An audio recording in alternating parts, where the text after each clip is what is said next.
क्या हम सेक्शन 30 और 31 पढ़ चुके थे?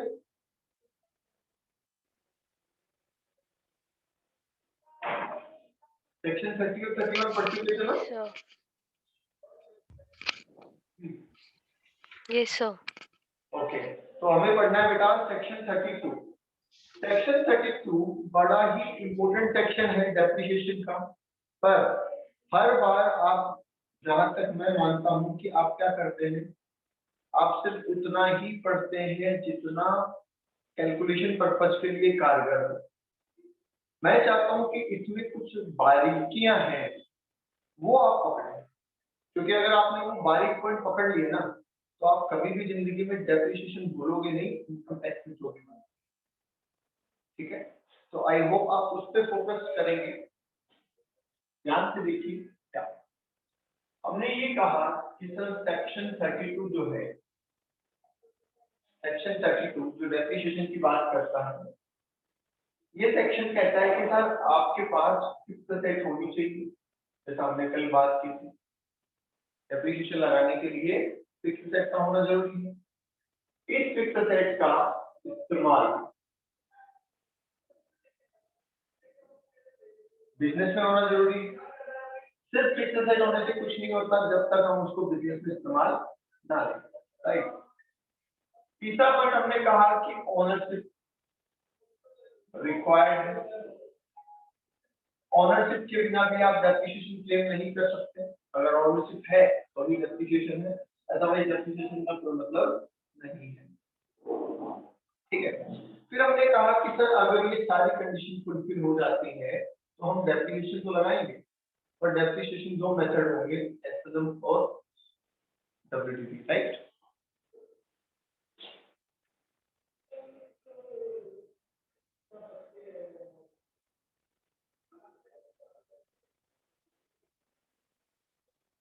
ओके, तो एसएलएम और डब्ल्यूडीवी इन दोनों में से हम कोई भी मेथड लगाएंगे।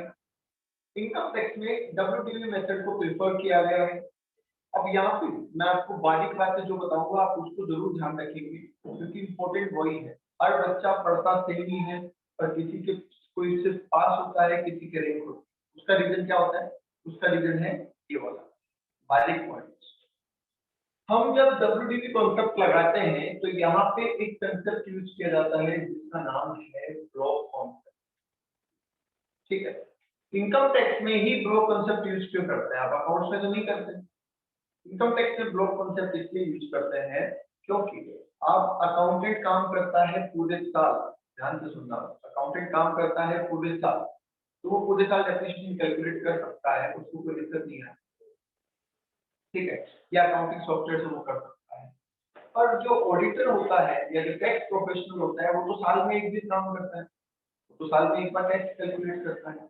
अब सोचो एक कंपनी के पास में अगर हजारों लाख का असेट है और उसने उनको कभी खरीदा कभी बेचा, तो उनका एक एक का डेप्रिसिएशन निकाल पाना किसी भी हालत में पॉसिबल नहीं है।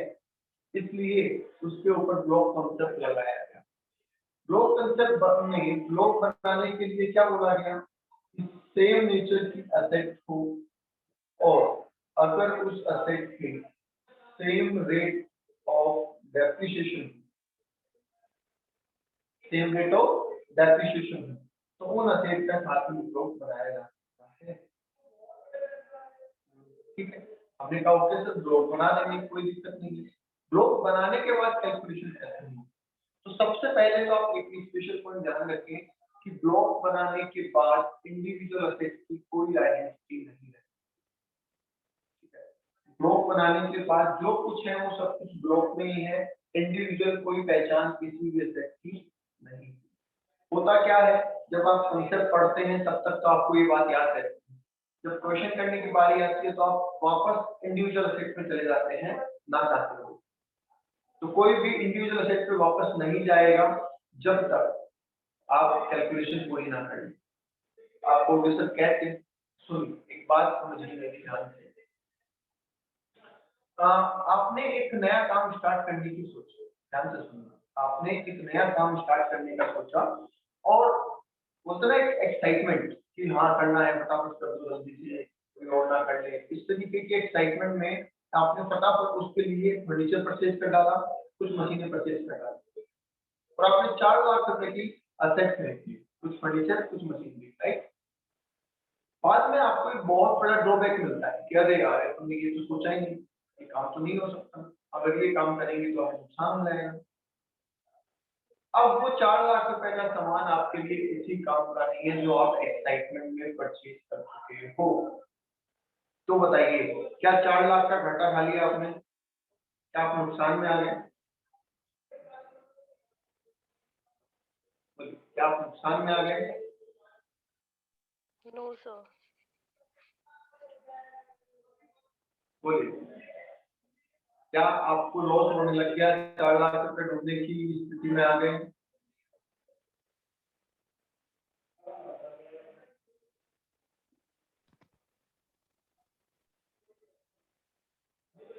बोलिए भाई। No sir. नहीं,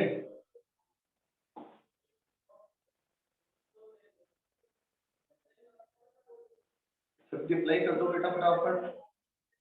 आपने 4 लाख रुपए का सामान एक्साइटमेंट में खरीद लिया, बाद में पता चला ये बिजनेस करना तो वायबल नहीं। तो क्या आपके 4 लाख रुपए फंस चुके हैं? यस सर, हमारे 4 लाख रुपए फंस चुके हैं। आपने वो 4 लाख रुपए का सामान एक रूम में डाल दिया और ये कहा कि इसका तो जो मिल जाए, अब डिडक्शन नहीं, डिडक्शन की बात नहीं है, केवल डिडक्शन भूल लो। आप सिर्फ इतना देखो कि आपके पास 4 लाख का फर्नीचर पड़ा है और आपने उसे एक रूम में डाल दिया। अब आप ये सोच रहे हैं कि कैसे भी इस घाटे को कम किया जाए,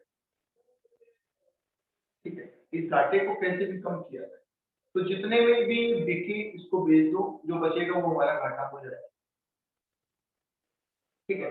अब आपके पास एक पर्सन आता है और पर्सन आके कहता है कि साहब मुझे एक कंप्यूटर की रिक्वायरमेंट, आपके सामान में एक कंप्यूटर है, मुझे दे दो। आपने बोला ठीक है, आपने उनको कंप्यूटर दिखाया, उन्हें पसंद आ गया और वो आपका कंप्यूटर परचेज करके ले 30,000 रुपए में उन्होंने आपका कंप्यूटर परचेज किया, ठीक है। जबकि वो जो कंप्यूटर था वो 50,000 रुपए का आपका एक्चुअल में खरीदा हुआ।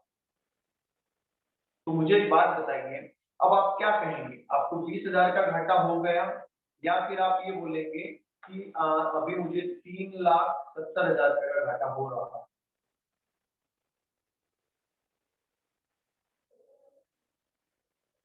बताइए। 20,000 का। 30,000 का? 20। 20,000 का, ओके। तो जो बाकी की असेट है 350 की, क्या वो घाटा नहीं हो रहा आपको? सर पॉसिबिलिटी है कि सेल हो जाएगा। पॉसिबिलिटी है सेल हो जाए, पर पता नहीं है कि सेल होगा या नहीं होगा और कितने में होगा ये भी नहीं पता, राइट। यस तो सर। तो फिर ध्यान रखें, जब हमें ये नहीं पता कि वो सामान बिकेगा या नहीं बिकेगा या कितने में नहीं बिकेगा, तो आपके लिए इंडिविजुअल असेट मायने नहीं रखती। आप किसी से भी इंडिविजुअल असेट के लिए आर्ग्यूमेंट नहीं करना चाहते। आप तो ये चाहते हैं ना कि आपका ओवरऑल घाटा कम हो जाए जितना हो सकता है।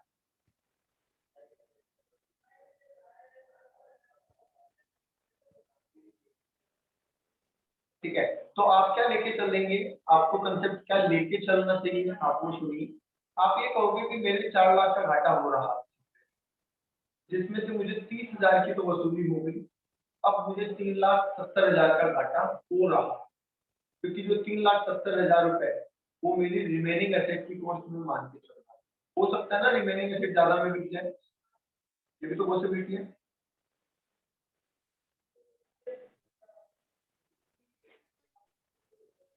बोलिए, ओके।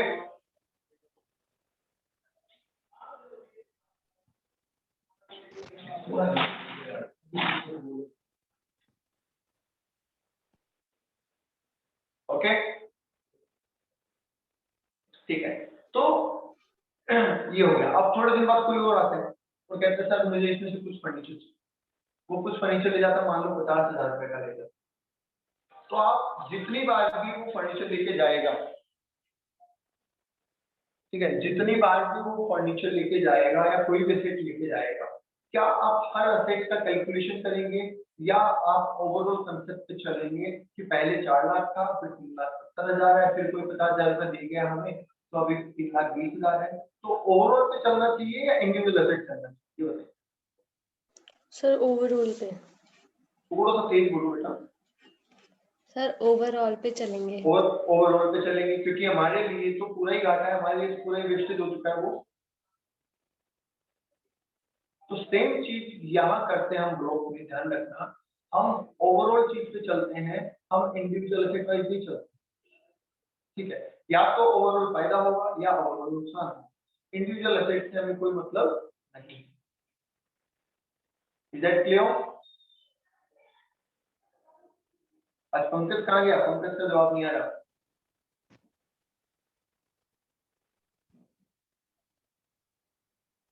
Clear sir. यही हो क्या? Yes sir. ओके। कौन कौन है? अंशु है, मीनल है, निधि है, पंकज है, प्रिया है, स्मृति है, शेफाली है। ओके, तो भैया सब लोग एक्टिव रहो और जवाब देते रहो, ठीक है। अब ध्यान से सुनना, हम ब्लॉक बना रहे हैं एक, और उस ब्लॉक की कैलकुलेशन कैसे करनी है, पहले मैं आपको बहुत सारे पॉइंट समझाऊंगा, उसके बाद अपन उसकी बात करेंगे।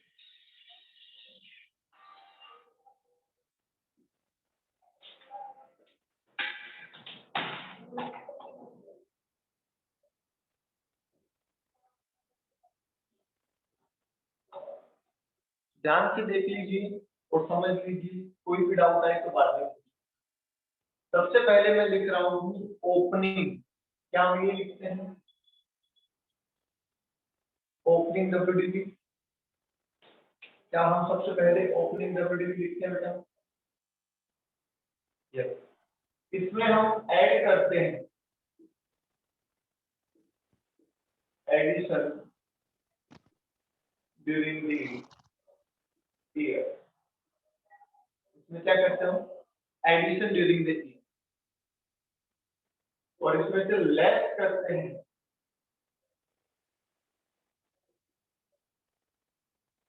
सोल्ड ड्यूरिंग द ईयर, ठीक है। सबसे पहले हमने ओपनिंग लिखा, एडिशन लिखा जो हमने परचेज किया या कैसे भी किया, और लेस हमने सोल्ड लिखा। ये वाली वैल्यू हमारे पास बची है एट द ईयर, इस पे इसको हम बोलेंगे WDP at the end of year. Okay, इस पे हम चार्ज करते हैं डेप्रिसिएशन, और इस पे हम चार्ज करते हैं एडिशनल डेप्रिसिएशन। तो हमारे पास बचती है क्लोजिंग डब्ल्यूडीपी, ठीक है। ये तो हमारा बेसिक फॉर्मेट है। अब इस बेसिक फॉर्मेट में कुछ बातें आप मुझे बताएं कि सर ओपनिंग तो हमें दे रखा होगा क्वेश्चन में, हमेशा हमें कुछ सोचने की जरूरत नहीं, पर ये जो एडिशन लिखा है, तो एडिशन कितने तरीके से हो सकता है? क्या हम कोई एसेट परचेज करके ला सकते हैं? बताइए। एडिशन की अगर मैं बात करूं तो क्या हम कोई एसेट परचेज करके ला सकते हैं?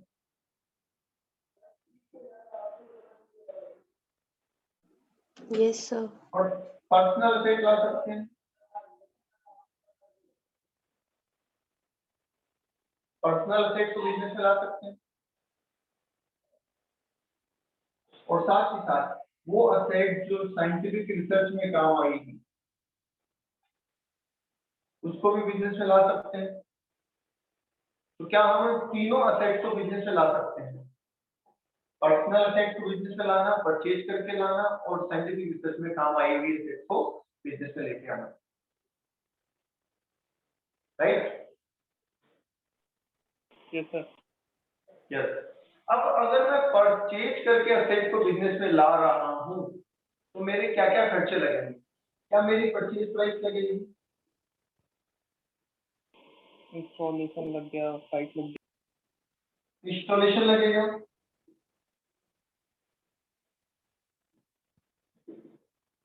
ठीक है। परचेज प्राइस लग गई, इंस्टॉलेशन लग गया, ट्रांसपोर्ट लग जाएगा, tax and rates, insurance. Tax लग जाएंगे अगर इनपुट क्रेडिट नहीं मिलती है तो, ठीक है। उसके अलावा क्या इंटरेस्ट ऑन लोन भी जोड़ूंगा यहाँ पे? बोलिए, क्या interest on Yes, loan sir. भी एड ऑन करना है मुझे?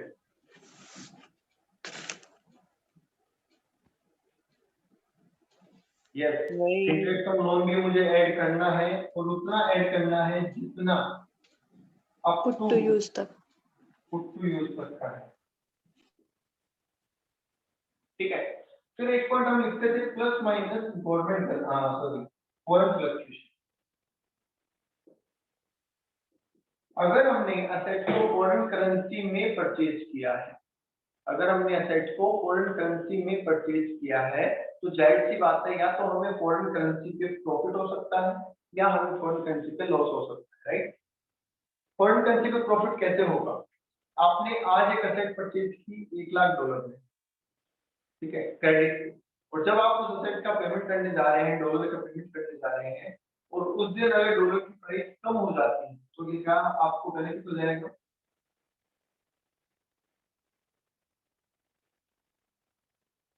क्या आपको बेनिफिट हो जाएगा सर? Yes, sir. यस। और अगर डॉलर की प्राइस बढ़ जाती है तो आपको नुकसान हो जाएगा। तो in that Yes, sir. Case अगर आपको फायदा होता है तो आप कॉस्ट को रिड्यूस करेंगे, और अगर आपको बेनिफिट होता है तो आप कॉस्ट को, हाँ, तो बेनिफिट होता है तो रिड्यूस करेंगे, और लॉस होता है तो कॉस्ट को इंक्रीज करेंगे, राइट? इसी में गवर्नमेंट ग्रांट अगर हमें कोई मिली है तो उसको हम लेस कर देते हैं, तो फाइनली ये हमारे पास हमारे एसेट की कॉस्ट निकल के आ जाती है, जिसे हम नाम देते हैं एक्चुअल कॉस्ट। आपको याद होगा हमने इंटर में भी ये पढ़ा था एक्चुअल कॉस्ट, और सेक्शन इसका होता है सेक्शन 43 सबसेक्शन 1। सेक्शन 43 सबसेक्शन 1 में हम इसकी कैलकुलेशन करते हैं, राइट?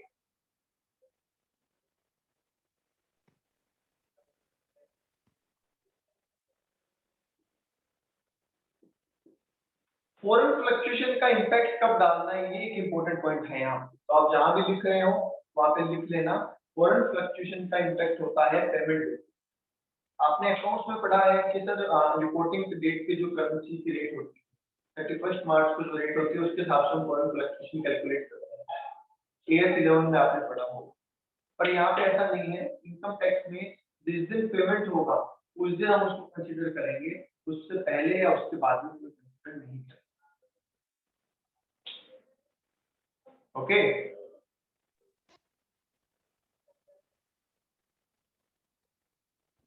ओके।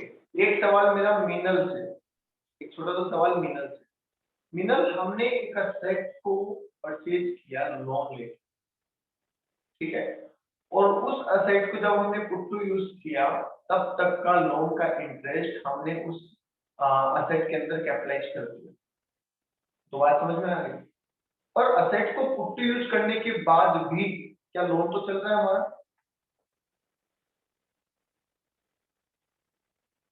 बोलिए, लोन थोड़ी खत्म हो गया, लोन तो चल रहा है ना?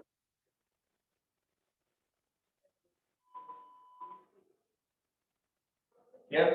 अब लोन अगर अभी भी चल रहा है तो उस पर इंटरेस्ट भी लग रहा है, उस इंटरेस्ट का क्या होगा, ये मेरा सवाल है।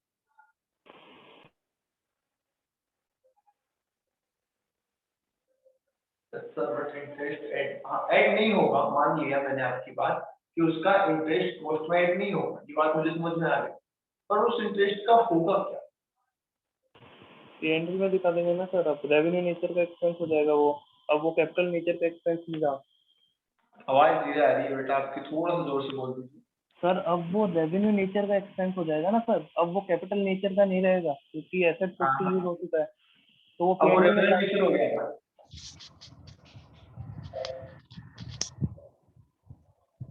अब वो रेवेन्यू नेचर हो गया और अलाउ हो जाएगा, ऐसा बोल रहे हैं पंकज?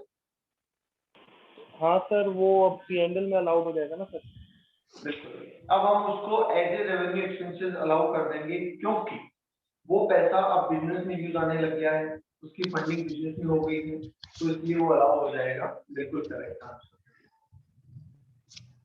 अच्छा, मान लीजिए कि मैंने जब असेट परचेज की तो असेट की कॉस्ट थी 10 लाख, ठीक है, और मैंने 8 लाख रुपए का तो चेक दिया और 2 लाख रुपए कैश पेमेंट। तो जब मैं परचेज प्राइस लिख रहा हूँ यहाँ पे, तो 8 लाख लिखूंगा या 10 लाख लिखूंगा? एक बोले 8 लाख। 8 लाख लिखेंगे, क्योंकि आपको एक पॉइंट दिखाया हुआ है कि कैश पेमेंट अगर आपने किया है कोई भी इन एक्सेस ऑफ रुपीज 10,000 10,000। तो not form part of the cost. 10,000 से ज्यादा का कोई भी कैश पेमेंट, यहाँ तक कि अगर इंस्टॉलेशन का खर्चा भी, यहाँ तक कि इंस्टॉलेशन का खर्चा भी आपने 12,000 पे किया और कैश में कर दिया, तो वो कॉस्ट में ऐड नहीं होगा। ये बात आप ध्यान रखिए। ओके, चलिए आगे बात कर लेते हैं हम कि अगर हमने पर्सनल असेट्स को बिजनेस में लेके आ गए हैं तो क्या होगा। कुछ बोल रहे हैं क्या पंकज?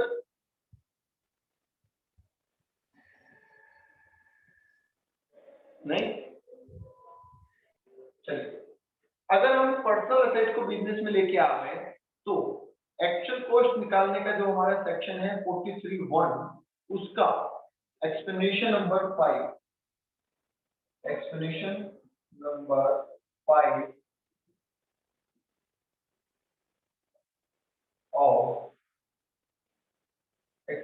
of section 43(1).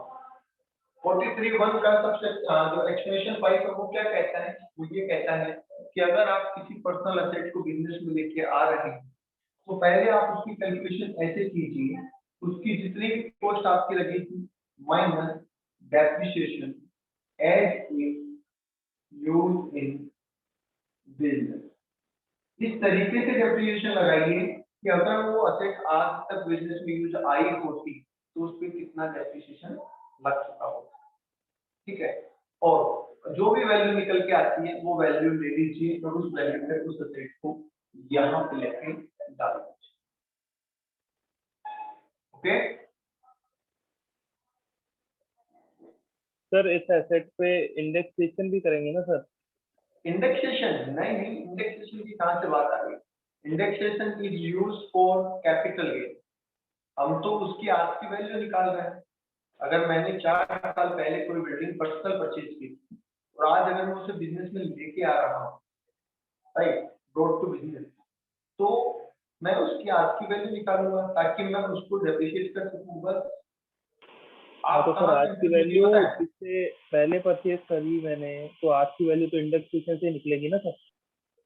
क्या दोबारा बोलो।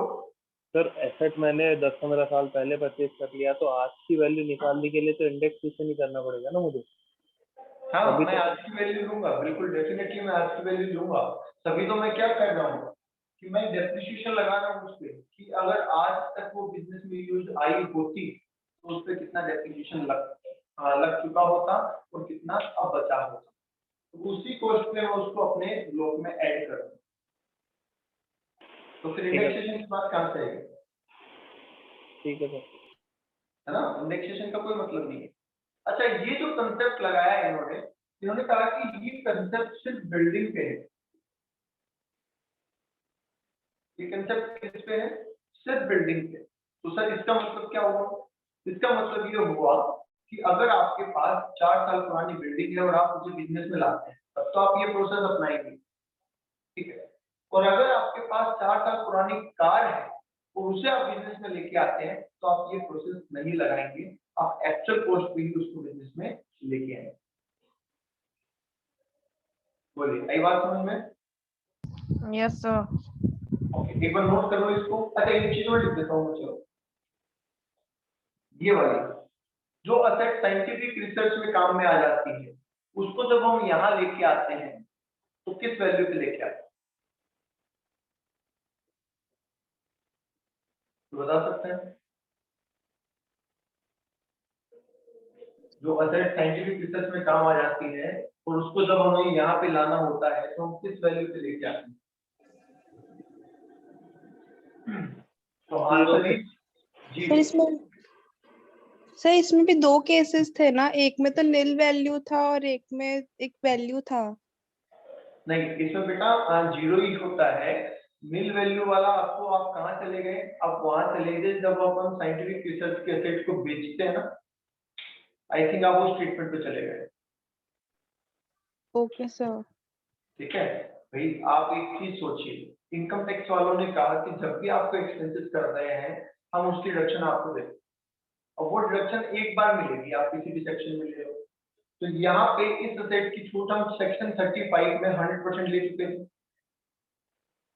तो दैट्स व्हाई इसको जीरो पे ऐड कर रहे हैं, क्योंकि अगर हमने इसको किसी कॉस्ट पे ऐड किया तो वो कॉस्ट भी डेप्रिशिएट होगी, और जब वो कॉस्ट डेप्रिशिएट होगी तो डबल डिडक्शन मिल जाएगी आपको।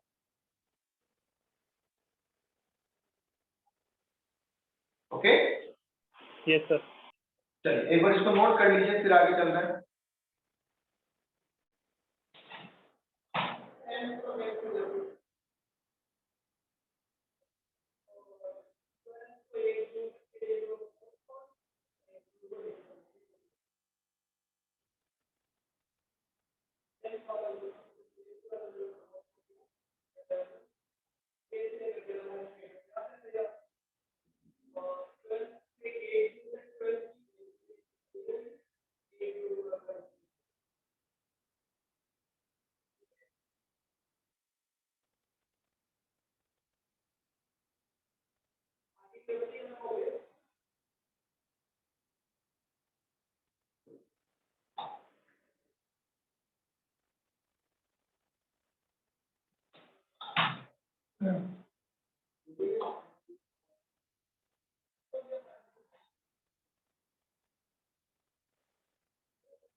सर,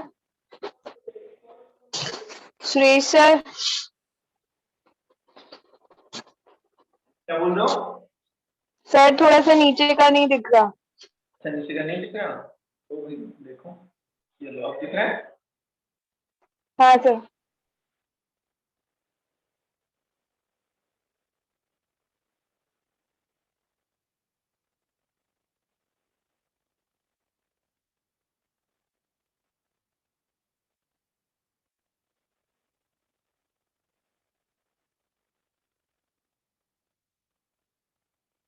दिख लिया सबने? सर अभी वो भी बता ही दो, ये वाला साइंटिफिक एसेट बेचने वाला पॉइंट भी बता दो जब हेलो सर साइंटिफिक एसेट जब आप बेचेंगे ना, जो आपने बताया था जिसमें दो होते हैं पॉइंट, वो भी बता आवाज दो। बेटा कम आ रही है आपकी, मैसेज कर दो और ना। जो साइंटिफिक एसेट है उसको हाँ।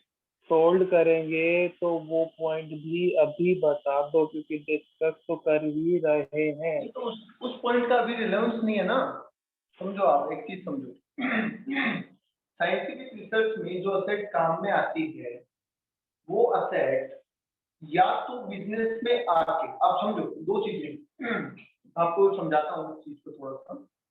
आपने ये लिख लिया पहले, ये बता दो एक बार। Yes sir. चलो बढ़िया है, या तो अच्छी बात। अब एक बार मेरी बात समझना, ये हमारा बिजनेस चल रहा है, ठीक है, इसमें हम बना रहे हैं ब्लॉक, ये है हमारा ब्लॉक, ये हमारी सेकंड प्रोसेस है जिसको हम बोलते हैं साइंटिफिक रिसर्च। ये बिजनेस में काम आएगी या नहीं आएगी तो बाद में पता चलेगा जब रिसर्च कंप्लीट हो, राइट। हमने यहाँ पे कोई एसेट काम में ली, मान लो एक कार काम में ली, और उस कार को रिसर्च कंप्लीट होने पे हमने सेक्शन 35 में अलाउ करवा दी। मान लो कि रिसर्च कंप्लीट होती ही नहीं, तो बताओ क्या इस कार की कॉस्ट सेक्शन 35 में अलाउ होती? सर एक बार रिपीट करो। नहीं होती। अब जब ये रिसर्च कंप्लीट हो गई तो इसका मतलब ये भी हमारे बिजनेस में काम आना स्टार्ट होगा, इसका फॉर्मूला। तो इसलिए हमने सेक्शन 35 लगाया और कार की कॉस्ट को हमने अलाउ कराया, ठीक है। पर कार तो अभी भी मौजूद है। अब इस कार के हमारे पास दो उपाय थे कि या तो आप इसको यहीं से बेच डालो और या फिर इस कार को आप बिजनेस में काम में लेने लग जाओ। अगर हम इस कार को बिजनेस में काम में लेने लग जाते हैं तो हमें इस कार को ब्लॉक में ले जाके ऐड करना पड़ेगा। बोलो हाँ। हाँ और अगर हम इस कार को बिजनेस में ले जाना ही नहीं चाहते, हम तो कहते भैया खराब होगी भेज दो, हम इसको सीधा ही सॉल्व कर देते हैं, तो फिर इसका बिजनेस से कोई मतलब नहीं रहेगा। सिर्फ इतना था कि साइंटिफिक रिसर्च में काम आई और हमने वहां डायरेक्शन ले ली। ठीक है। ठीक है। अब अगर ये कार असेट में आती है, ब्लॉक में आती है, तो हम यहाँ ऐड करेंगे और किस वैल्यू पे ऐड करेंगे? 0 वैल्यू पे ऐड करेंगे। और 0 वैल्यू पे ऐड करने के बाद हम जब भी इस कार को बेचेंगे तो ये कार बिक रही है या हमारे ब्लॉक बिक रहा है, ये बताओ। सर ब्लॉक या इंडिविजुअल थोड़ी देखूँ मैं, ब्लॉक देखूँ ना सर। जैसे ही ये कार ब्लॉक में आ जाती है इसकी इंडिविजुअल आइडेंटिटी खत्म हो जाती है। फिर हम ये नहीं कह सकते कि इस ब्लॉक में से ये कार बिकी या और कोई एसेट बिकी, क्योंकि ब्लॉक में जाते ही, जैसे मैंने हमारे हर क्लास में एक एग्जांपल देता हूँ कि block is like a piggy bank. हम पिगी बैंक में टाइम टू टाइम बहुत सारे पैसे डालते हैं, कभी कॉइन डालते हैं, कभी नोट डालते हैं, कुछ भी डालते हैं। जब हम उसमें से पैसा कभी निकालते हैं तो क्या आप ये आइडेंटिफाई कर सकते हो ये कौन सा पैसा है, हमने किस दिन डाला था? No sir. No sir. इसी तरीके से जब हम ब्लॉक में एसेट डालते हैं तो हम ब्लॉक को जानते हैं, ब्लॉक की वैल्यू को जानते हैं, हम उसमें जो एसेट रखी हुई है उसको नहीं जानते। तो अगर फ्यूचर में भी ये एसेट बिकेगी, ये कार बिकेगी ब्लॉक में जाने के बाद, तो हम तो ब्लॉक की वैल्यू को कम कर देंगे दैट से, बाकी हमें पर्सनली इससे कोई मतलब नहीं। ठीक है। Okay sir. अब सुनो, तुम्हारा जो डाउट है वो उसको भी अभी कवर कर देता हूँ। मैं 4 एग्जांपल दे रहा हूँ आपको और वैसे तो मैं अलग तरीके से देता हूँ, तो आज आपका एक डाउट है तो चलो नया एक्सपेरिमेंट हो जाएगा। पहला केस, दूसरा केस, तीसरा केस और चौथा केस, राइट। मान लो इस ब्लॉक में हमारे पास 2 वैल्यू है, 3 एसेट है एबीसी ऑलरेडी, ठीक है, और उनकी वैल्यू है 8 लाख रुपए। 3 एसेट ऑलरेडी हमारे पास ब्लॉक में है जिनकी वैल्यू है 8 लाख। एक एसेट जो अभी हमने कार काम में ली थी ना, उस कार को हम यहाँ लेके आए कितनी वैल्यू पे? 0 वैल्यू पे। ठीक है साहब, ये लो 0 पे आ गई एसेट, ठीक है। और एक नई एसेट परचेज करके भी ले आए हम 1/11/2020, 1 लाख। तो इसका मतलब इस साल हम 2 एसेट लेके आए हैं, एक नई परचेज करके 1 लाख में और एक आपके साइंटिफिक रिसर्च वाली कार। ओके, तो 0 पे और 1 लाख 2 एसेट हम ले आए, राइट। ओके, अब मैं आपको कहता हूं कि मैंने इस ब्लॉक में से एक एसेट बेच दी। कौन सी बेच दी सर? ए बेच दी मैंने। कितने रुपए में बेच दी? 3 लाख रुपए में बेच दी। तो क्या आप बता सकते हैं WDV at end of year कितनी है सर? बोलो हाँ या ना? 6 लाख।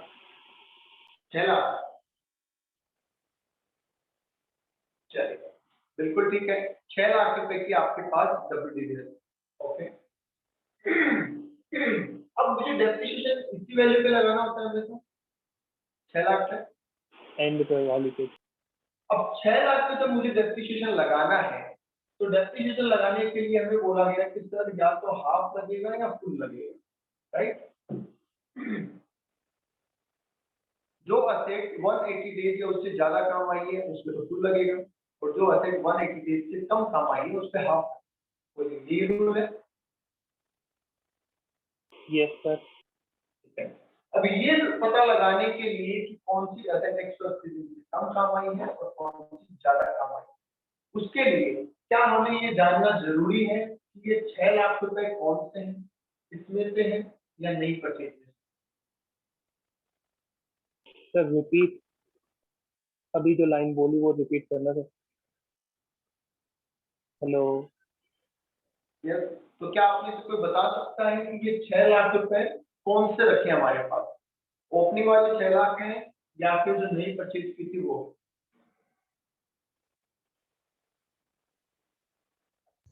सर हमने ए वाला एसेट बेचा है, तो ए वाला पहले था हमारे पास, तो बी और सी वाले में से बच गया, और बाद में जो परचेज किया था वो बच गया।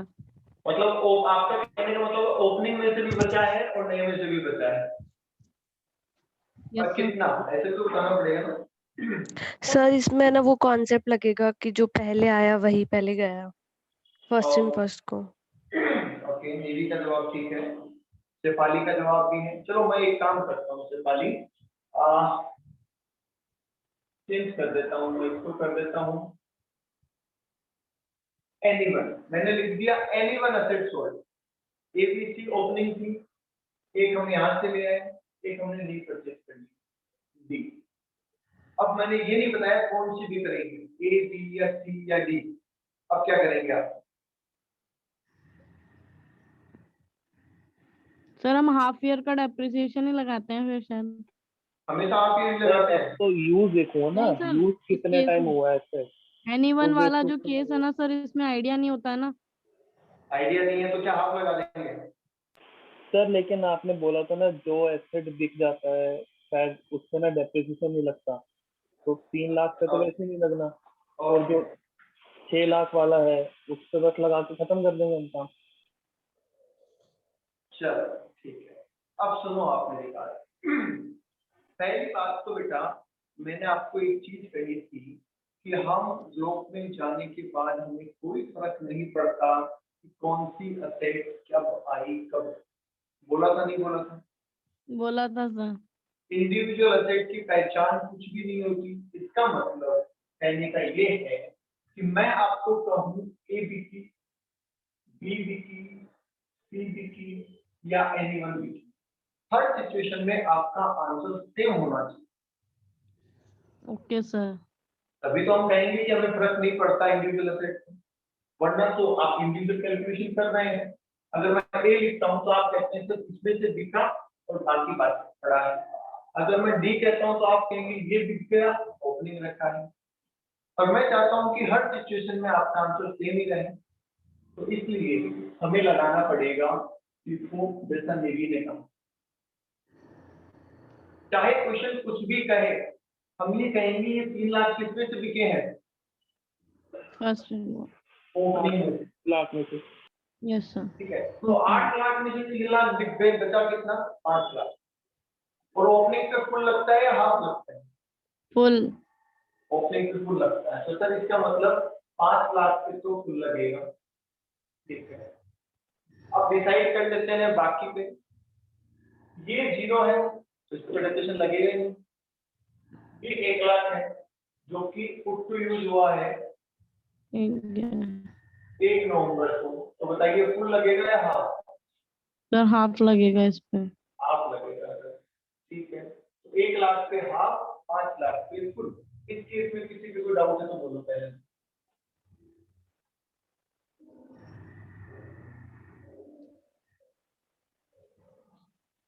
बोलिए।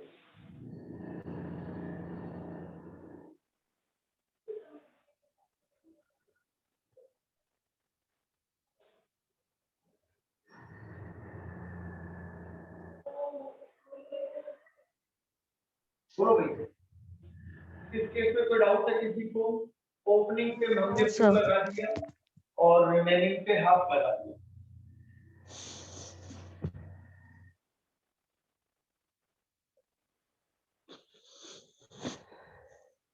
एनीवन?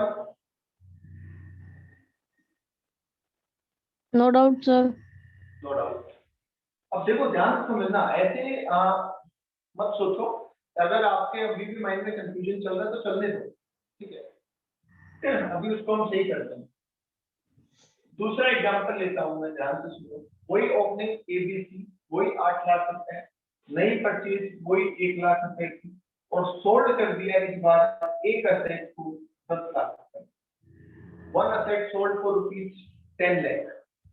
तो बताइए WDV एक एंड ऑफ ईयर कितनी है? सर एसेट ही नहीं है, ब्लॉक ही खत्म हो गया ना सर। नहीं हुआ, गलत है। किसने कहा ब्लॉक खत्म हुआ?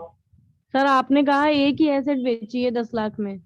हाँ, तो ब्लॉक खत्म कैसे हुआ? Yes sir. Sir short term capital gain हुआ है। ये फिर गेन पे आ गए सर हम। हाँ गेन हो गया सर फिर तो। हाँ, ये हो गया बिल्कुल। दो चीजें देखो, मैं आपको पैरेलली और समझाता हूँ। आपका क्या है,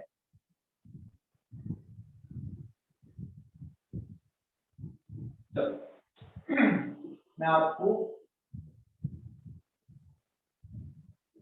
जैसे छोटे बच्चे को अपन सिखाते हैं तो क्या करते हैं, बेटा 2 + 2 4, नहीं देखो 1 और 2, 1 और 2, और साथ में बोलो 1 2 3 4, ऐसे करते हैं। Yes sir. अब सुनो तो फिर, मुझे एक बात बताओ, डेप्रिसिएशन लगाने के लिए क्या असेट का होना जरूरी है? Yes sir. हाँ, उसके बिना तो नहीं लग सकता ना। नो। WDV का होना जरूरी है?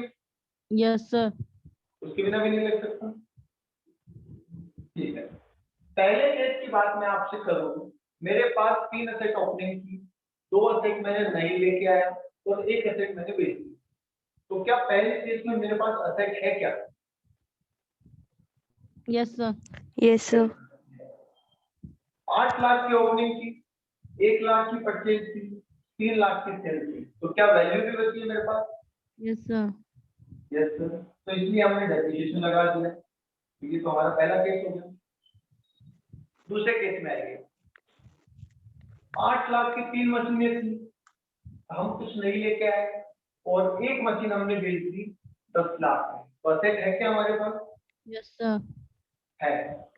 पर वैल्यू की 9 लाख बेच दिया 10 लाख में, तो 1 लाख रुपए नेगेटिव आ गए यहाँ पे, यस क्योंकि SPCG को रिप्रेजेंट करता है, शॉर्ट टर्म कैपिटल गेन को रिप्रेजेंट करता है। तो इसका मतलब क्या हमारी क्लोजिंग WDV 0 है? Yes sir. Okay, closing WDV 0 लिखे या डैश लिखे, और ये सोच के बताओ। सर 0 या डैश। 0 लिखूं या डैश लिखूं? तो डैश जाएगा सर, आई थिंक। ओके, अगर किसी की मार्कशीट में डैश लिखा हुआ आता है, इसका मतलब क्या होता है? Sir absent. या तो अब्सेंट था, या उसकी कॉपी चेक नहीं हुई, या ऐसा कोई रीजन हुआ, राइट? Yes sir. और अगर किसी की मार्कशीट में 0 लिखा हुआ है तो सर मतलब उसके मार्क्स 0 आए हैं उस सब्जेक्ट में या कुछ। कॉपी चेक तो हुई है पर मार्क्स 0 है, marks that means 0 is also a number. अगर मैं यहाँ 0 लिख रहा हूँ तो क्या इसका मतलब ये हो रहा है कि असेट तो है हमारे पास पर वैल्यू 0 है, वैल्यू नहीं है। राइट? और अगर मैं डैश लिख दूं तो इसका मतलब हो जाएगा कि असेट ही नहीं। Yes sir. तो इसका मतलब हमें क्या लिखना चाहिए यहाँ पे? 0। 0। ओके बेटा पंकज? Yes sir. हाँ, ओके। तो सेकंड केस में एसेट है पर WDV नहीं है, तो क्या डेप्रिसिएशन लग सकता था? नहीं लगेगा नो सर। सर। इसलिए नहीं लगाया हम। तीसरे केस पे आते हैं, एक एक केस समझते रहो, फिर आपके मन में जितने केस है वो भी सब निकाल लूंगा उनका, ठीक है? ओपनिंग वही 8 लाख रुपए, परचेज वही 1 लाख रुपए, सारी एसेट बेच डाली, टोटल सारी एसेट बेच डाली, कितने रुपए में? 6 लाख रुपए। ओके, तो बताइए वैल्यू कितनी बची आपके पास? 3 लाख। 3 लाख। बोलिए वैल्यू 3 लाख। Yes sir. हाँ, पर क्या आपके पास असेट है? No sir. नहीं है। नो। वैल्यू है? Yes sir. हाँ, तो क्या डेप्रिसिएशन लगा सकते हैं? नहीं सर। नहीं। नहीं, डेप्रिसिएशन नहीं लगा। दूसरी बात, जब तुम्हारे पास असेट ही नहीं है तो ये वैल्यू किस काम की? हमारा तो ब्लॉक ही खत्म हो चुका है, यस सर। तो इसलिए ये हो जाएगा SPCL, long term capital loss. और डेप्रिसिएशन कुछ भी नहीं होगा और डब्ल्यूडीवी क्या होगी, वो भी डेथ होगी क्योंकि अब तो ब्लॉक ही नहीं। Okay sir. ओके चलिए लास्ट एग्जांपल और लेते हैं, वही ओपनिंग 8 लाख, वही परचेज 1 लाख और सारी असेट बेच डाली 15 लाख। तो क्या 6 लाख रुपए बच रहे हैं? Yes sir. Negative. Minus. Negative है इसका मतलब ये शॉर्ट टर्म कैपिटल गेन है यस सर। और गेन है तो डेप्रिसिएशन तो नहीं लगेगा,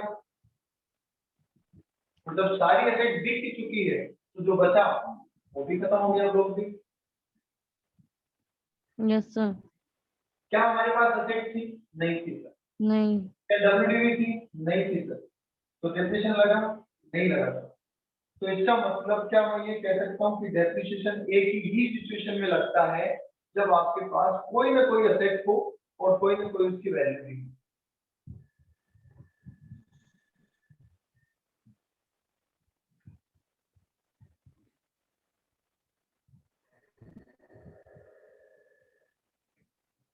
अभी सब लोग जवाब देंगे मेरे को एक बार। अंशु, मीनल, निधि, शेफाली, पंकज, प्रिया और सूरज। क्या ये कंसेप्ट समझ में आ गया? Yes sir. क्या कह रहे हैं सर? 4th पॉइंट में दोबारा बता दो। ठीक है yes sir. Yes sir. Okay चलिए 4th पॉइंट दोबारा पूछ रहे हैं। प्रिया बेटा देखो, 8 लाख ओपनिंग था, 1 लाख की परचेज, मतलब 9 लाख की टोटल असेट। हमने 9 लाख वाला सामान टोटल 15 लाख में बेच दिया, जाहिर सी बात है 6 लाख ज्यादा मिले। अब 6 लाख ज्यादा मिले तो वो तो हो गया शॉर्ट टर्म कैपिटल गेन, क्योंकि ओवर द डब्ल्यूडीवी हमने कुछ ले लिया और सारी असेट बेच दी, इसलिए क्लोजिंग कुछ बचा ही नहीं हमारे पास, डब्ल्यूडीवी बची नहीं, असेट बची नहीं, तो इसलिए हमने डेप्रिसिएशन की चार्ज नहीं किया। ठीक है, अब मैं चाहूंगा कि आप में से कोई भी एक क्वेश्चन मुझे बना के दे कि सर ओपनिंग इतना होता, परचेज इतना होता और ये इतना होता तो क्या होता, तो उससे पता चलेगा कि आप कितना हद तक सोच पा रहे हैं। सर सेकंड और फोर्थ पॉइंट एक ही तो हुआ फिर। सेकेंड और फोर्थ एक नहीं हुआ बेटा, इसमें असेट बच रही है, हमने एक एसेट बच गया ना सर सेकंड में, तो इसमें असेट बच रहा है जबकि इसमें असेट नहीं बच रहा, इसमें ब्लॉक एग्जिस्ट करता है, इसमें ब्लॉक एग्जिस्ट नहीं करता। Okay sir. अब बताओ कौन बोलेगा, बोलो पहले नाम बताओ।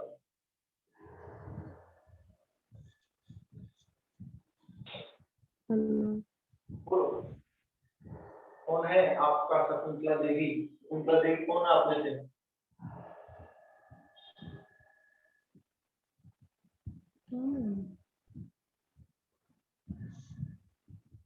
बोलो भाई बोलो, जल्दी बोलो।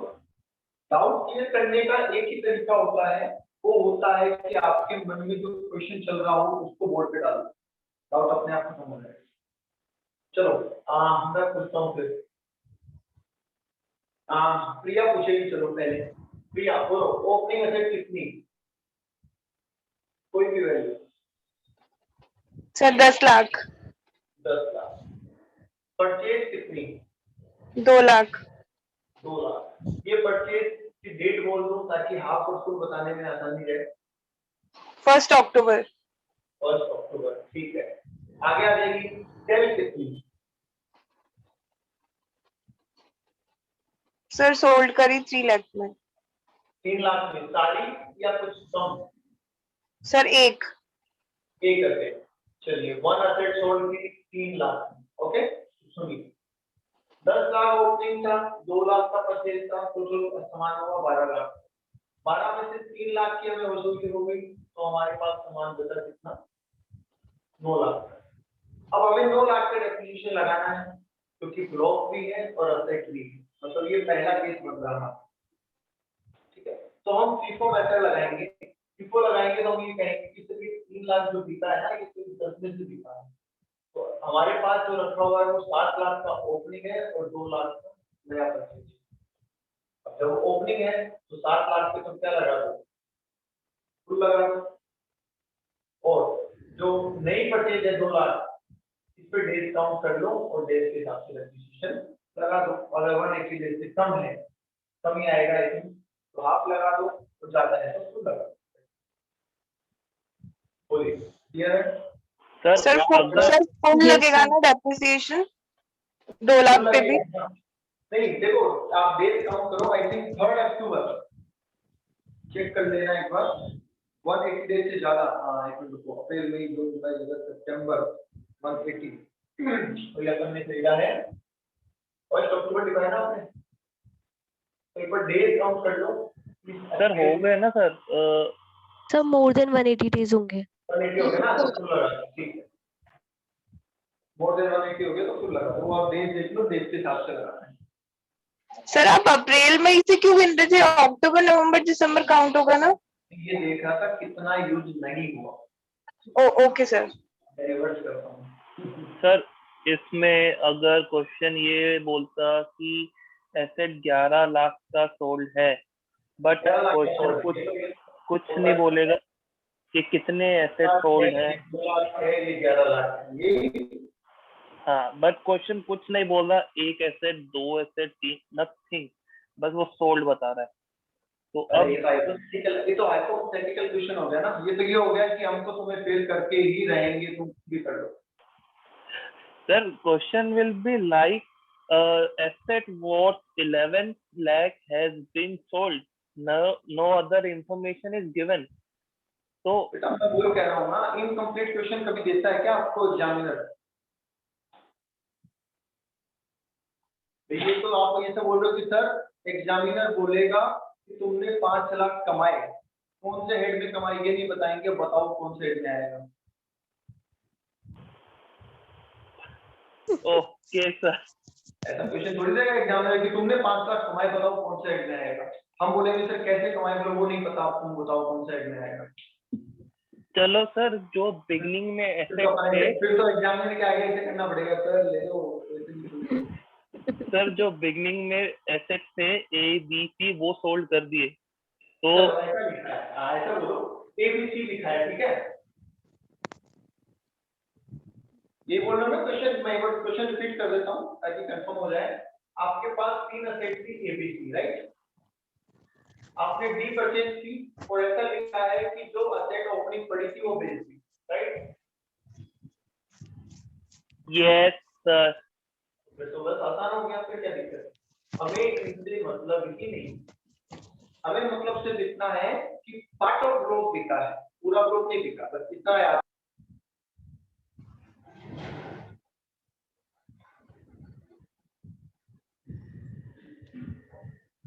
सर आपकी आवाज नहीं आ रही।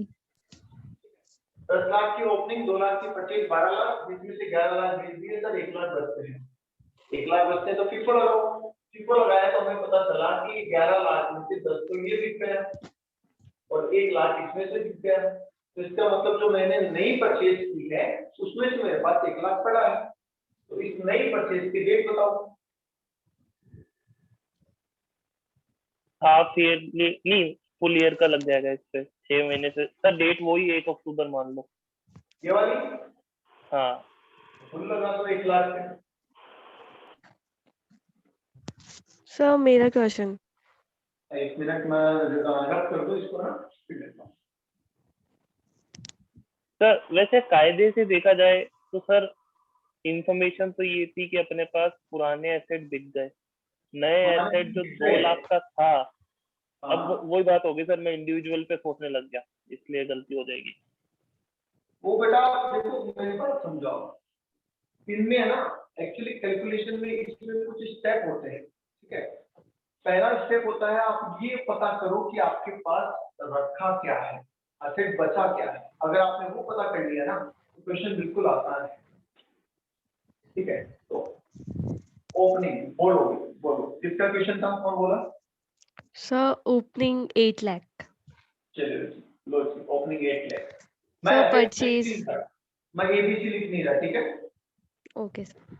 चलिए परचेज बोलिए। सर परचेज अगस्त में किया है, एक असेट्स 4 लाख की। 15 लिख दूं? सर असेट, हाँ परचेज तो है ना अगस्त में की है, लेकिन पुट टू यूज दिसंबर में की है। ये लो जी, ये जो 30 दिसंबर कर देता हूँ, ये लो। परचेज है बेटा 15 अगस्त की और पुट टू यूज है 30/12। ओके, कितने रुपए? सर 4 लाख। होल्ड है, ये लो। सर और फिर है ना ये सेम असेट्स है ना सेल कर दी, और सर है ना लॉस में सेल किए, मतलब सोल्ड सेम असेट इन रुपीस, बोलो। सर 4 लाख में ही की है, बट सर मतलब जैसे न्यू भी किया और ना ये पुरानी भी की है सर, मतलब नहीं दोनों तो असेट सोल्ड किए। अच्छा, कुछ पुरानी कुछ नहीं है ऐसा? हाँ सर। तो ऐसा लिख देता हूँ, चलो मैं वन समझाने के लिए सिर्फ ए बी सी था, तो मैं बोलता हूँ ए और सी भेज दिया 4 लाख, ये कहना चाहते हैं? Yes sir. चलो ठीक है, और बोलो। अब समझो इसका आंसर, हमें चाहिए WDV at end of year, right? 8 lakh का ओपनिंग था, 4 लाख का परचेज हुआ, 4 लाख का सेल हुआ, तो रिमेनिंग WDV मेरे पास है 8 लाख। ओके, फीफो लगाता हूँ। जब मैं फीफो लगाऊंगा तो मुझे कहा जाएगा कि ये 4 लाख कहाँ से बिका है, तो ओपनिंग में से बिका है। तो इसका मतलब मेरे पास ओपनिंग में से 4 बचा है और नई परचेज में से 4 बचा है। समझ गए? मुझे तो मतलब ही नहीं है इससे और इससे। Yes sir. ठीक है, अब ओपनिंग में से 4 बचा, तो जो ओपनिंग में से 4 बचा है उस 4 लाख का तो फुल लगा दूंगा, और जो नई परचेज में से 4 लाख बचा है उसके लिए मैं देखूंगा date of put to use, जो कि है 30/12, इसलिए मैं इस पे क्या लगा दूंगा, आप लगा दूंगा। सर बट वो वाला कॉन्सेप्ट होता है ना कि अगर अपन ने सेम ईयर में परचेज करके सेम ईयर में सेल कर दिया तो सर डेप्रिसिएशन नहीं लगता। नहीं नहीं नहीं, ये ऐसा कोई रूल नहीं है। सेम ईयर में परचेज करके अगर आपने सेम ईयर में सोल्ड कर दिया तो additional depreciation, okay sir. Normal depreciation बिल्कुल लगेगा। नॉर्मल डेप्रिसिएशन का तो फंडा यही है, इसमें कोई सॉल्यूशन ही नहीं, क्योंकि इसका भी लॉजिक सुन लो। जैसे ही आप नई एसेट लेके आए, आप ब्लॉक में ले गए, ब्लॉक में ले जाके जैसे कुएं में गिरते हैं ना, वैसे गिर दिया आपने। अब आप उसमें से कुछ निकाल के बेच रहे हो, आपको पता ही नहीं आपके हाथ में क्या है, तो चाहे नई है चाहे पुरानी है, ओके सर। समझ गए? ये क्या है, ब्लैक बॉक्स है। आप सामान लाते हो, ब्लैक बॉक्स में गिर देते हो और फिर उसमें से आंख बंद करके निकालते हो, लेते हो। उसमें जाने के बाद कोई मैटर नहीं करता क्या था, क्या है, क्या नहीं। और बोलो, और किसी का सवाल? सर एक ऐसे क्वेश्चन भी तो होते थे जिसमें ऐसे होता था कि हमारी ओपनिंग है 10 लाख, फिर 2 लाख का हमारा डेप्रिसिएशन लग जाता था और क्लोजिंग बचती थी 8 लाख, और देन हमने सोल्ड करी होती थी 12 लाख में। तो अब हमें 4 लाख का प्रॉफिट हुआ, तो उसमें ऐसे बोलते थे कि 2 लाख तो हमारा नॉर्मल प्रॉफिट है और 2 लाख हमारा शॉर्ट टर्म कैपिटल गेन है। मतलब ओरिजिनल वैल्यू से देखकर पता पड़ता था कि कितना नॉर्मल प्रॉफिट हुआ आउट ऑफ 4 लाख और कितना शॉर्ट टर्म कैपिटल गेन। वो है बेटा इलेक्ट्रिसिटी कंपनी के केस में, जब हम एसएलएम मेथड लगाते हैं तब वो करते हैं। ओके, वो एसएलएम के मेथड में लगता है, क्योंकि वहां पे इंडिविजुअल एसेट की पहचान होती है, ब्लॉक में वो चीज नहीं लगती। ओके।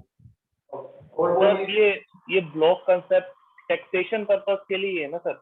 एक्चुअल नॉर्मल अकाउंटिंग में तो ये काम नहीं करते अपन। बिल्कुल करेक्ट, ये सिर्फ टैक्सेशन पर्पस के लिए है। अच्छा, मैं आपको एक बहुत इंटरेस्टिंग चीज बताऊं, आई होप मैंने आपने इंटरव्यू में बताई होगी और आपको याद होगी, मुझे नहीं पता। हम ये जो फुल और हाफ का कंसेप्ट लगाते हैं ना, फुल और हाफ, ये हम नंबर ऑफ डेज से लगाते हैं, और ये कंसेप्ट सिर्फ ईयर ऑफ परचेज में लगता है। ये पता है आपको? Sir yes sir. तो इसका मतलब, मान लो, ध्यान से सुनना, मैं नीवी वाले इस क्वेश्चन को चेंज कर रहा हूँ, ठीक है? या फिर मैं चलो अलग ही लिख देता हूँ। मैंने एक एसेट परचेज की 11 अगस्त 2019। मैंने एक एसेट परचेज की 11 अगस्त 2019 को at the rate 6 lakh, right? और मैंने इसको पुट टू यूज किया 16 जून 2020 को यूज किया मैंने 16 जून 2020 को। पहले तो मुझे ये बताइए, मुझे इस असेट पे डेप्रिसिएशन कौन से ईयर में मिले? 2020 में मिलेगा। 2021 में? हाँ ठीक है। फुल और हाफ? Sir full. फुल बता रहे हैं। ओके, चलिए अब मैं इसको चेंज कर रहा हूँ डेट को। 16 सर अभी भी दिसंबर। फुल ही लगेगा। फुल और हाफ? फुल। अभी भी फुल ही लगेगा, बिल्कुल ठीक कहा ये डेट पुट टू यूज की डेट तभी मैटर करती है जब ईयर ऑफ परचेज में date put to use full है। अगर आप अगले साल पुट टू यूज करते हैं तो फिर नंबर ऑफ डेज की कोई मतलब नहीं है, उस पर हमेशा फुल डेप्रिसिएशन ही लगेगा। सर मतलब दोनों सेम ईयर में है तो ही 180 का देखेंगे, वरना तो फुल ही लगाते जाओ। बिल्कुल डेफिनेटली, ये बात हमेशा ध्यान रखें, क्योंकि एग्जाम में क्या होता है कि हम पढ़ के जाते हैं कि मान लीजिए कोई काम जैसे दो में आप पढ़ते होंगे, सर ये नोटिस देना 30 दिन से, आप 30 दिन अच्छे से रख के जाते हैं। वहां पे वो कहते हैं कि साहब मीटिंग होगी 15 तारीख को, रिजोल्यूशन पास हुआ 18 तारीख को, फिर मीटिंग एडजॉर्न हो गई 30 तारीख को, फिर रिजोल्यूशन पास हुआ। अब बताओ इतना कहते हैं तो अपने 30 दिन तो गायब हो जाते हैं। तो मैटर ये नहीं करता कि 30 दिन, मैटर ये करता है 30 दिन कहाँ से, साथ में ये भी पता होना चाहिए। तो वैसे ही आधा या फुल ये तो बात है, पर साथ में ये भी पता होना चाहिए कि ये कंडीशन हम देखते कब है, जब हमने सेम ईयर में बुक को यूज किया। सर मतलब आपने एक बार ये ईयर वाला पॉइंट वापस बता दो, ये नहीं आया समझ। ये वाला दोबारा देख लो, आपने कौन से ईयर में असेट परचेज की? 1920 में, ठीक है।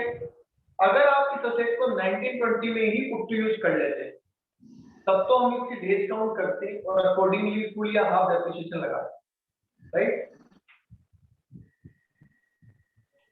Yes sir. और अगर हमने इसको 1920 में पुट टू यूज नहीं किया तो फिर हम जिस साल में भी इसको पुट टू यूज करेंगे उस साल सीधा फुल डेप्रिसिएशन ही लगेगा, हाफ नहीं लगेगा, चाहे उस साल एक ही दिन यूज करना है। Yes sir. समझ गए? सर इसमें पुट टू यूज ही वर्ड है ना, नंबर ऑफ डेज यूज वो तो फर्क नहीं पड़ेगा। Number of days use sir, put to use और number of days the asset was used, इससे फर्क तो नहीं पड़ेगा कि मान लो पुट टू यूज तो कर दिया 6 महीने के लिए, बट मैंने यूज सिर्फ 1 महीने के लिए किया था, एसेट ऐसा कैसा पड़ा था। नहीं, सुनो, अपन जब डेज काउंट करते हैं ना यूज वाले, कब से करते हैं? डेट ऑफ परचेज से या date of put to use? Put to use से करेंगे सर। पुट टू यूज से करेंगे। अब 16 दिसंबर 2020 को मैंने पुट टू यूज किया इस असेट को, तो 2021 में कितने टाइम यूज किया, कितने दिन यूज किया? 3.5 महीने। 3.5 महीने, मतलब 105 दिन मान लेते हैं अप्रोक्स। तो अकॉर्डिंगली तो फिर हाफ लगना चाहिए था सर बट ये तो ईयर डिफरेंट है, वो एग्जांपल हो गई। सेम ईयर में भी अगर अपन देख, मैं ये कह रहा हूँ परचेज सेम ईयर में है, put to use same year में है, but I am only using that particular asset for 2 months और less than a month I am using that asset. तो मुझे नंबर ऑफ डेज यूज से मेरा half yearly या फुल ईयरली का कोई फर्क नहीं पड़ना चाहिए ना। नहीं, फिर तो हाफ लगेगा ना। Okay sir, put to use में 180 दिन से ज्यादा हो गया, बट एक्चुअल में वो एसेट सिर्फ 1 महीने के लिए यूज किया मैंने उससे। अच्छा, मैं समझ गया आपका कंसर्न, ठीक है। चलो ये वो मैटर नहीं है जो तुम बोल रहे हो, मैं अभी आता हूँ उस पर, चलो आता हूँ। सुनो एक बार ये बताओ पहले कि मैं ये कह रहा हूँ कि अगर मैंने इस असेट इस साल में कोई एसेट परचेज की और उसको पुट टू यूज अगले साल किया तो उस पर फुल डेप्रिसिएशन लगेगा, ये बात क्लियर है क्या? चलिए यस सर। ठीक है। अब मुझे जो दूसरा कंसर्न ये जो बोल रहे हैं ना, मैं उस पर आ जाता हूँ। क्वेश्चन अच्छा है, मेरा अगला पॉइंट यही होने वाला था वैसे, और चलो इन्होंने पहले पूछ लिया, अच्छी बात है। हम रेडी टू यूज देखते हैं अवेलेबल टू यूज देखते हैं या फिर एक्चुअल यूज देखते हैं, ये बताओ। सर जिस हिसाब से आपने बताया है सिर्फ वो अवेलेबल टू यूज है वो देख रहे हैं। अवेलेबल टू यूज देखते हैं अपन, ठीक है। मान लीजिए मैंने आज एक पंखा इंस्टॉल किया अपने ऑफिस में, ठीक है, और पंखा इंस्टॉल किया, चला के देखा, चल रहा है, अच्छी बात है। और उसके बाद में लॉकडाउन हो गया या कुछ भी हो गया और मैं पूरे साल उस पंखे को चला ही नहीं पाया, ठीक है, 31 मार्च 2022 तक मैं उसको नहीं चला पाया, तो उसका पुट टू यूज कितना माना जाएगा? ईयर पूरा ही माना जाएगा ना सर?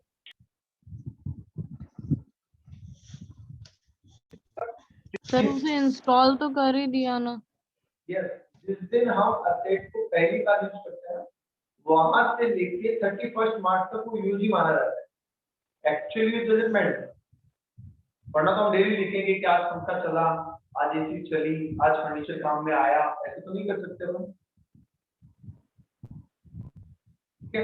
ये एग्जाम में क्वेश्चन भी आया था आपके इंटर के अंदर कि एक बंदे ने जून महीने में एक कार परचेज की, ध्यान से सुनना,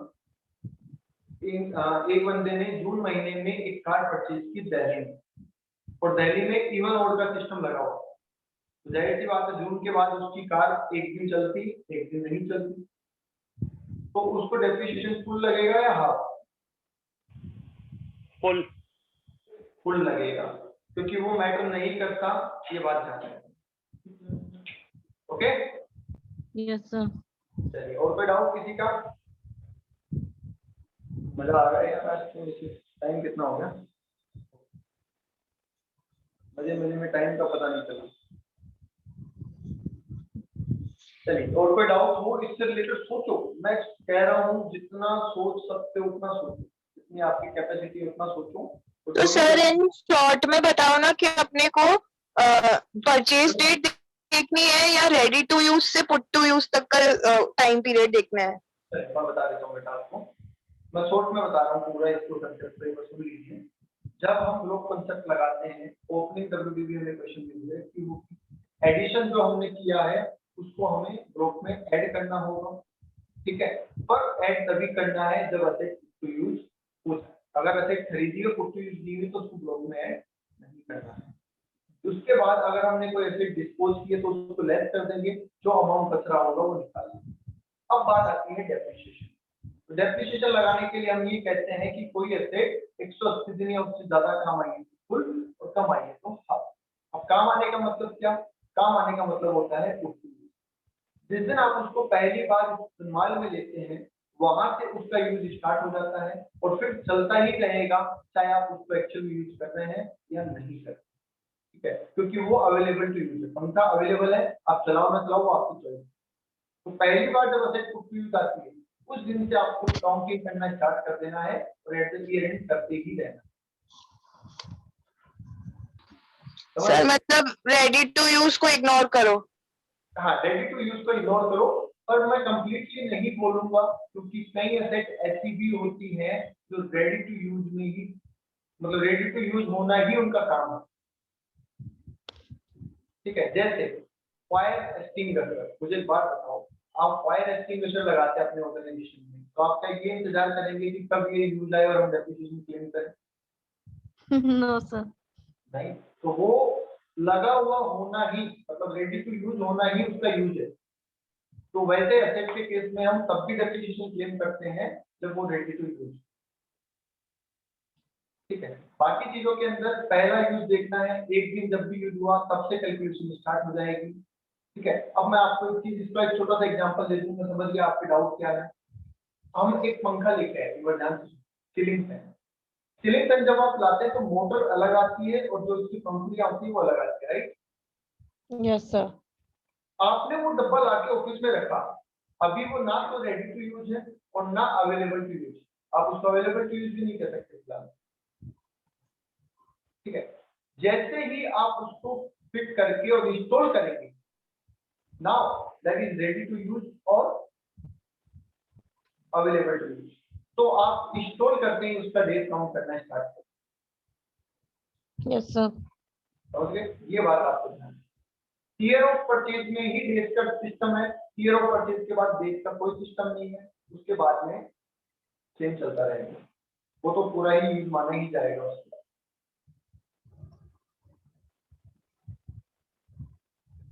ओके ओके सर। चलिए आज के लिए इतना ही। मैं चाहूंगा आप इस पे और 10-5 क्वेश्चन ढूंढे, चाहे गूगल से ढूंढे, चाहे किसी बुक से ढूंढे, चाहे अपने दिमाग से बनाए, और वो भी मुझसे पूछे। चलिए थैंक यू। अभी इसके बाद आपकी कोर्स की क्लास है। क्या सर? सर अभी कोई क्लास है? और अभी एक क्लास हो रहा है आपकी कोर्स की, सिर्फ इंट्रोडक्शन ही है, 15 से 20 मिनट का। आज पहली class. Okay sir. Okay sir. चलो कल से रख लेते हैं फिर Priya, it's okay. Yes okay sir. Sir, कल से करते हैं सर। चलो कल से रख लेते हैं फिर। ओके।